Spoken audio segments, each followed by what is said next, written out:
Kushiyana imibono nge-albhamu kaMthandeni ezophuma ngomhla ka-10 Disemba. Owesilisa uphikisa laba abathi uMthandeni ngoba ezokhipha ngomhla ka-10 ubalekela ichallenge.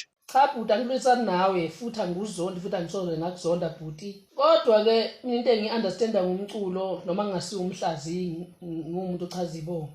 Into engi-understanda ngomculo kuyenzeka ukuthi umculo ethi uzokhipha ngedate ethile bese umculi engakhiphi.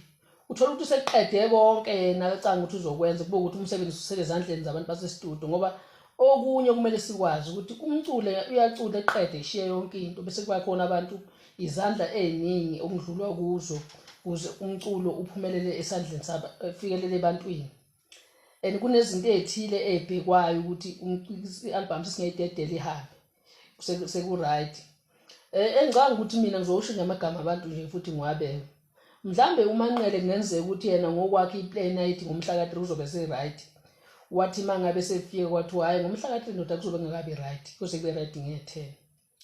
Kwaseke kuthatha isinqumo sokuthi egcine ukhipha nge-10 okungaphinde futhi kwenzeke kwasibani mhlambe nge-10 futhi ethi hayi bafowethu ngeke sakwazi ukuthi sithole umsebenzi nge-10 ngezathi ethile ngeke ngiveze mhlambe egcine ekhiphe nge-18 yabo.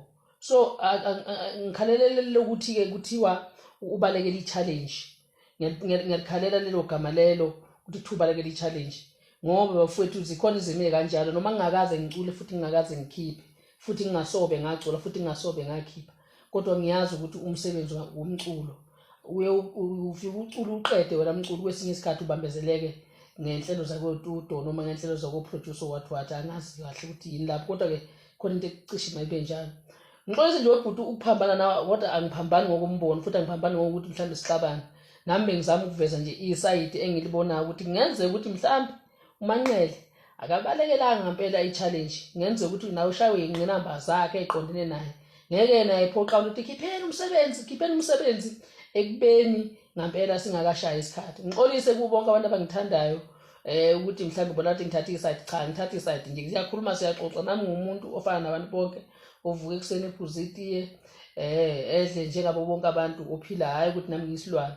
Xolisa uma ukuthi lokho ngikushilo mhlambe ukuphathi kahle noma kufiki kahle nobonala ngathi mhlambe ubani ngiyamfave ubani angimfave kodwa ngiqinisile ukuthi uMaskandi ngiyawuthanda wonke futhi jikelele.